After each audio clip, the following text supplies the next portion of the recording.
Hey guys, as you see, this canary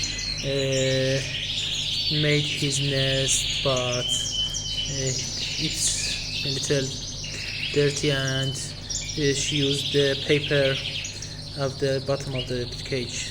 So we just need to remove the papers.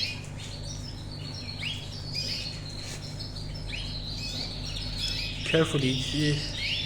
Make sure you don't mix the cotton, and just organize the nest.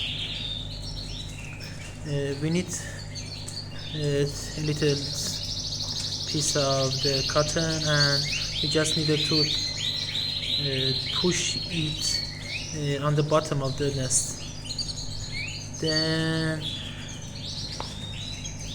just put this out.